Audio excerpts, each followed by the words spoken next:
Je suis allée, il y a quelques jours à peine, à Lyon, intervenir devant un amphithéâtre rempli de première année de médecine. Et ça s'est super bien passé.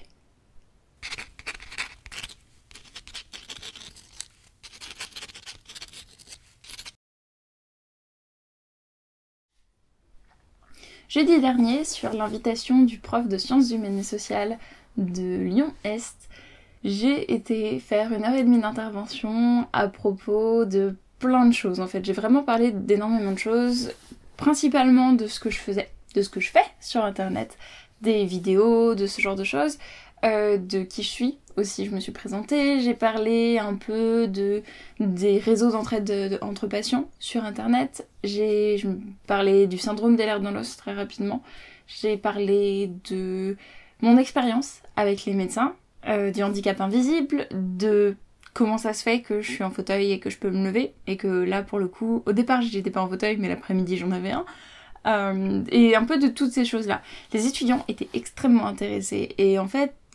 au départ je pensais pas que ça allait se passer aussi bien.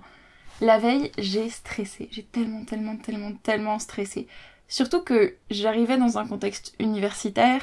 avec des gens qui vont faire de longues études, avec des personnes qui les encadrent et qui leur apprennent les savoirs de leurs études de médecine, qui elles-mêmes ont fait de longues études et qui sont diplômées. Et moi j'arrive avec mes 2 premières années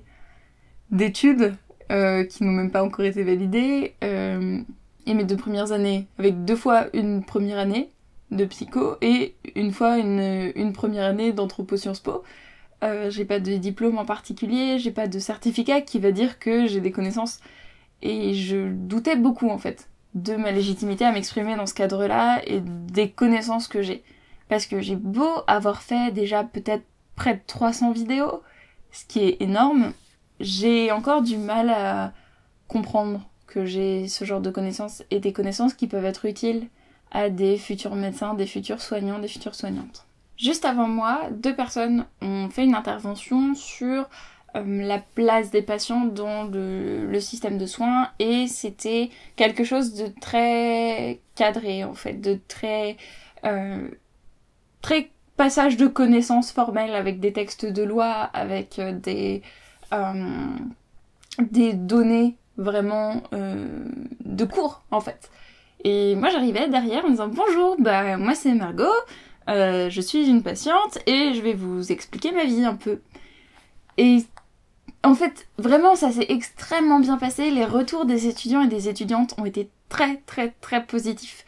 Et j'ai l'impression que je leur ai appris des choses, en fait. J'ai l'impression que je leur ai appris quelque chose et que j'ai réussi à leur faire passer un peu des idées principales comme le patient est une personne et il vaut mieux parler, il vaut mieux discuter que essayer de lui apprendre la vie ou que essayer de lui faire entendre raison, dans le sens où je sais que certains médecins et malheureusement certains profs en médecine ont cette idée qu'il faut mater le patient et qu'une fois que le patient est maté, il leur obéira au doigt et à l'œil, et à ce moment-là le soin pourra se faire de manière correcte et de manière optimale, alors que c'est pas du tout le cas en fait, parce que tu te retrouves face à un patient qui a ses idées, qui a son vécu, qui a sa façon de réfléchir aussi, ça va dépendre de la culture de laquelle il vient, de sa famille, de toutes ces données extérieures en fait, qui vont faire de lui une personne qui est différente, et une personne qui va plus ou moins bien réagir au traitement, aux façons d'annoncer les traitements, aux différents examens, et ça fonctionne pas d'essayer de casser quelqu'un pour après qu'il t'obéisse. Enfin, ça peut te donner l'impression de fonctionner sur le court terme, mais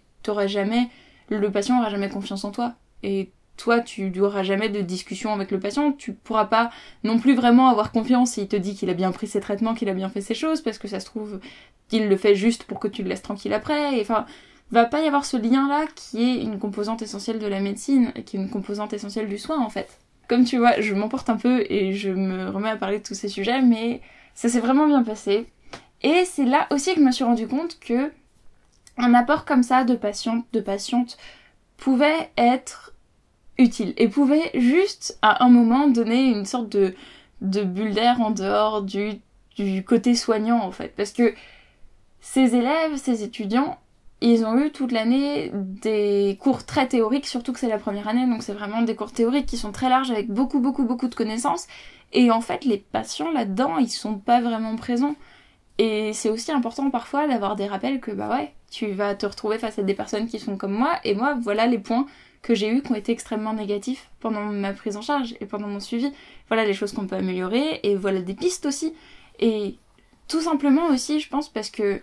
comme le numerus clausus, en fait, c'est le nombre d'étudiants qui vont être acceptés en deuxième année, est assez faible par rapport au nombre d'élèves présents, tout le monde partira pas en médecine.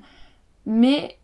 comme ça, les étudiants qui étaient présents ce jour-là ont eu un aperçu de ce que ça peut être d'être une personne différente. Et il y a une question notamment qui m'a un peu fait sourire, c'est est-ce que tu considères ta vie comme normale? Et pour les faire réagir un peu, et aussi parce que j'ai vu que tout le monde m'écoutait et que les étudiants présents étaient vraiment bien accrochés et ils étaient attentifs, je me suis dit bon bah je vais leur envoyer un peu l'inverse en leur disant mais moi je suis tout à fait normale et ma vie elle est normale et je sais comment je fonctionne et je m'arrange bien. Par contre c'est les personnes valides qui m'inquiètent parce qu'elles font beaucoup trop de choses de leur journée et il faut trouver du temps pour se reposer aussi et c'est pas possible d'enchaîner les cours et d'aller faire une activité associative, d'aller faire de la musique, d'aller regarder un film et de se coucher comme ça le soir. Enfin c'est super dangereux, c'est les personnes valides qui sont pas des personnes normales. Et ça les a un peu fait rire et en même temps ça les a fait réfléchir. Et j'ai parlé aussi du fait de la réaction des gens quand je me levais de mon fauteuil et du fait que pour les gens un fauteuil c'était une personne clouée dedans. Et même rien que le terme cloué dedans,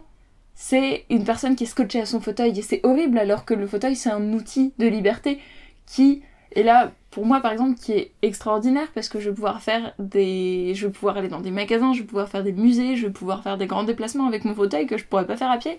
Donc voilà, j'ai essayé un peu de les faire réfléchir sur ces différents points et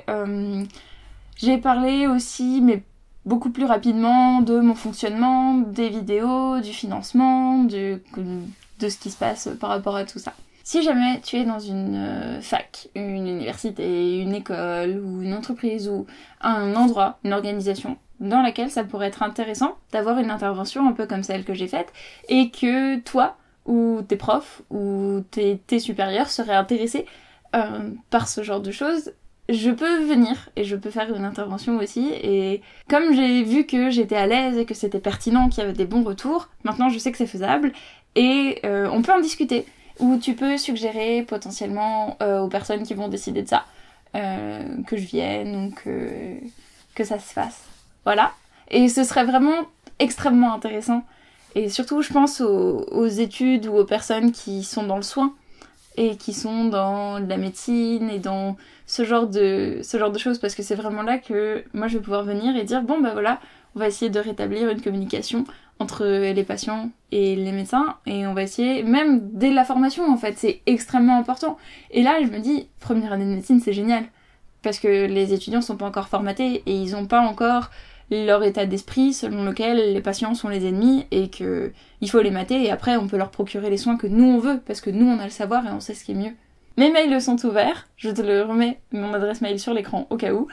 et contacte-moi, je n'attends que ça. Aussi, dernier point, et je me dépêche parce que je vois que ma batterie est en train de clignoter et je vais vite parler, j'ai une page Tipeee, si jamais tu veux me faire des dons, ou que ce soit 1€, 10€, 5€ par mois, comme tu veux et surtout comme tu peux. Te mets pas en galère parce que tu veux me faire un don chaque mois. Il n'y a pas de contrepartie, mais moi ça va m'aider à financer mes trajets.